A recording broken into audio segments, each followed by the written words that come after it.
Today, most Americans think premarital sex is okay and will have 3 or more sexual partners before marrying. What, if anything, does premarital sex have to do with marital stability? And this article was written in 2016. This research brief shows that relationship between divorce and the number of sexual partners women have prior to marriage is complex. I explore this relationship using data from the 3 most recent waves of the National Survey of Family Growth collected in 2002, 2006 to 2010, and then 2011 to 2013.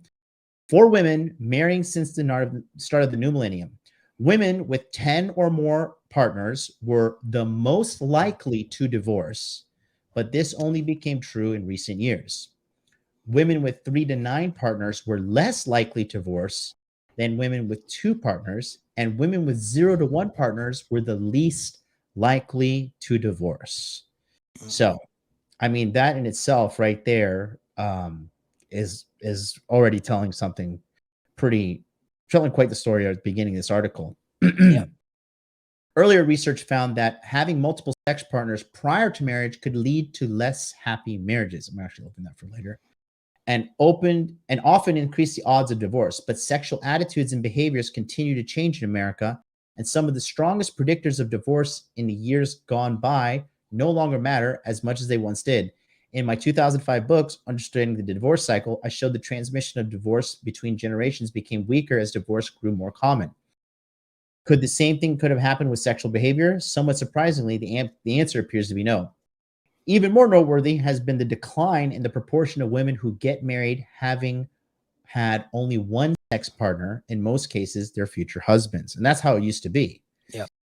43% of women just had one premarital sex partner in the 70s. By the aughts, this was down 21%.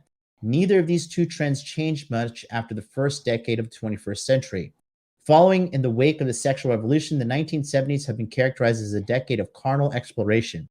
But this doesn't seem to have been the case for the vast majority of women who ultimately tied the knot in that decade. Almost 2/3 of them had at most one sex partner prior to getting married. Even in the 1980s, slightly over half of women had a maximum of one sex partner before walking down the aisle.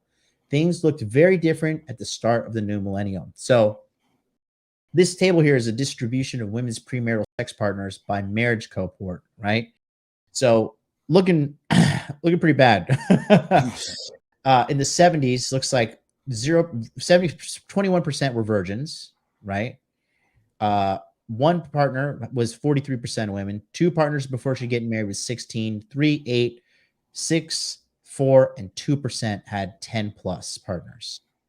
And in the 80s, we see a pretty large jump in the upper numbers, quite frankly.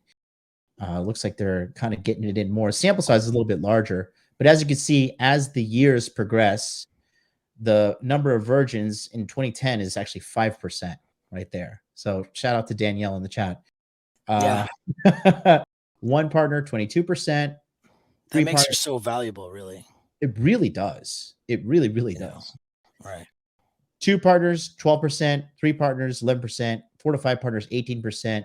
6 to 9 partners, 14%, and then 10 plus partners, 18%. So that number is obviously keep on growing. And right now, good Lord, have mercy. Who even knows what's going on? Well, and this is the only thing that makes some of these. This is not the only study like this. This has been repeated numerous times with similar results, but they don't take it past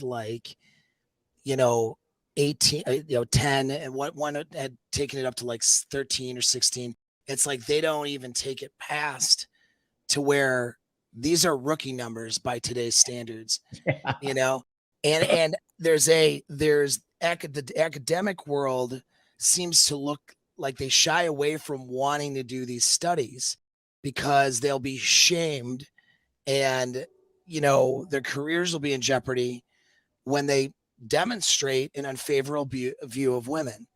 And it's not in a female behavior. It's not like an unfavorable view of women, really, because women who don't rack up the notches in partners, they're not having as unfavorable results. You know what I'm saying? So it's not, the data is the data. It's not sexist, but women want to be able to maximize their hypergamous mating opportunity.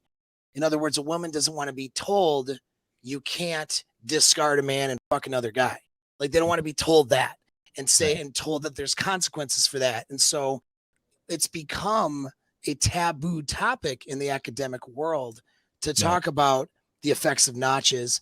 So there aren't very many further studies. There's one by like a mattress company or something, which found funny that a mattress company would do the study, but with their test sample, they found the average to be 19 sex partners by a certain age. How did they derive that data? Yeah, I'm not sure, because I don't have it in front of me, but that was just one I saw which showed a higher number. But it seems it stands to reason. Here's the way I look at it and how the study would have to be designed if I were the researcher, is I would have to correct for what we could call the female incel population to get an accurate number.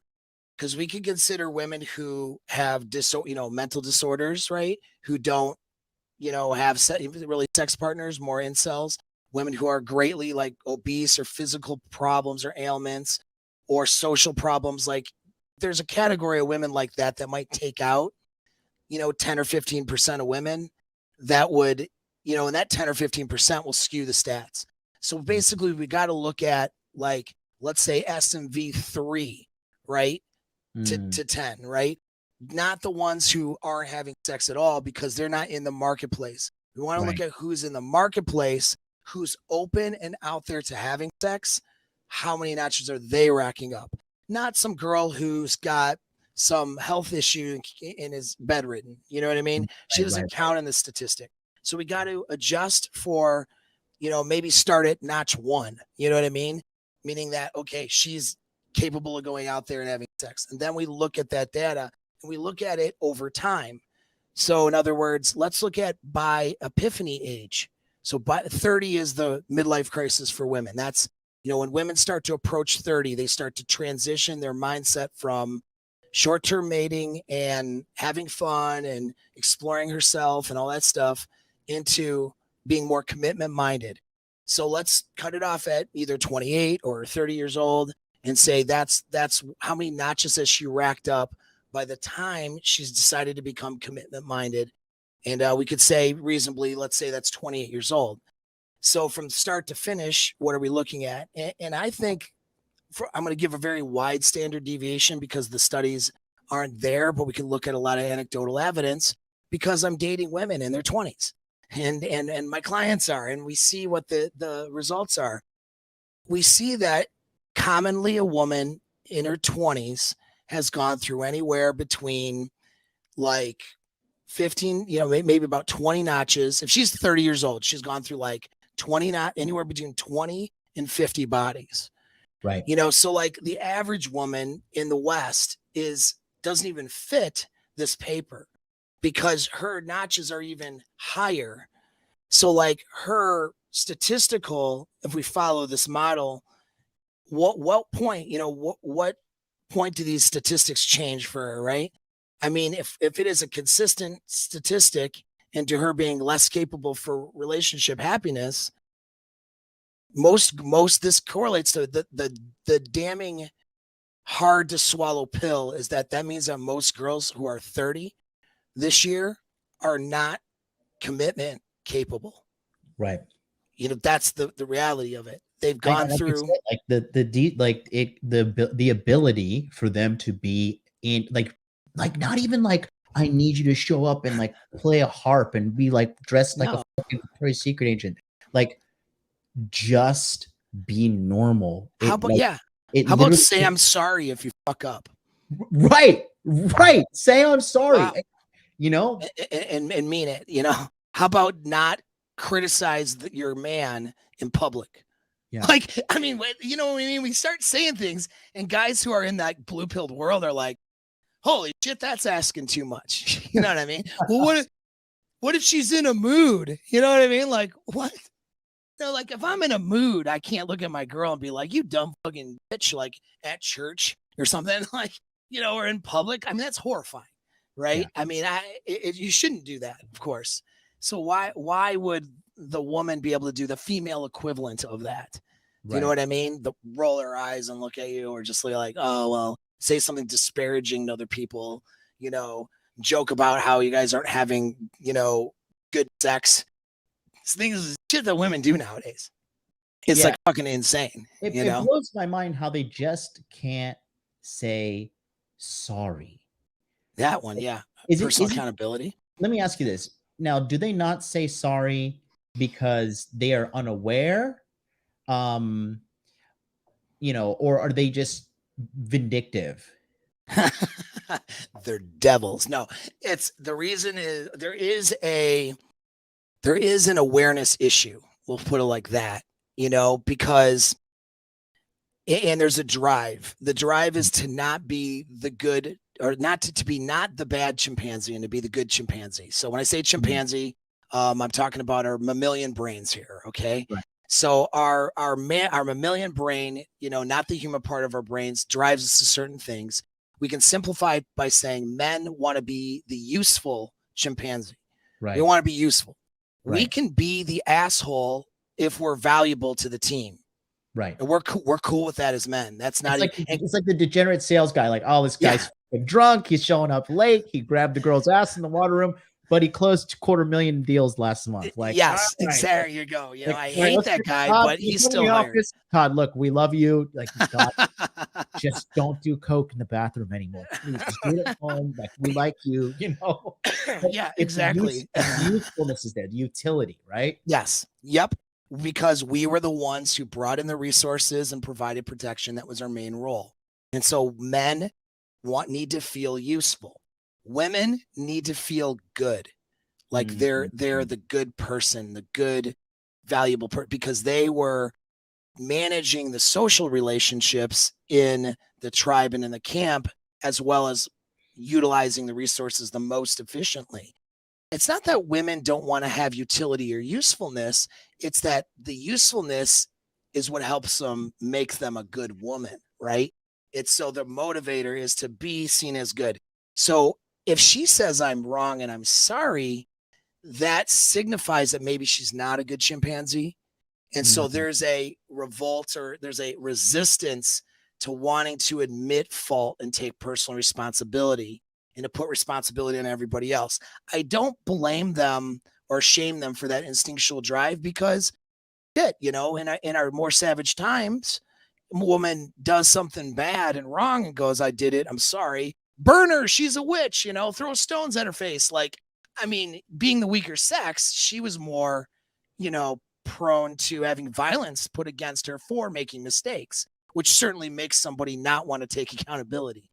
And so, you know, that makes sense while they're driven that way. But just because we're driven a certain way, that doesn't mean we fall to our instinct as our main strategy. We have a human brain that allows us to thrive for a reason. I'm more driven as a man, for example, to use coercion and violence to get shit I want. That doesn't mean I go around beating up people and taking their lunch money, right? Like, so we don't default to our instincts. We just need to understand them so we can steer them in the right direction. And that's the thing about women. They need to understand, like, hey, you're a valuable, we're not in, you know, 1,000 years BC where admitting a fault means that you're going to get stoned to death. You're safe in this relationship to admit fault, and I'll value you more as a woman when you do that. And that's up to that's why the guy needs to have good relationship frame when he's with a woman, to create that environment where she can admit fault and not feel like, you know, I'm going to get fucking ostracized here. You know what I mean?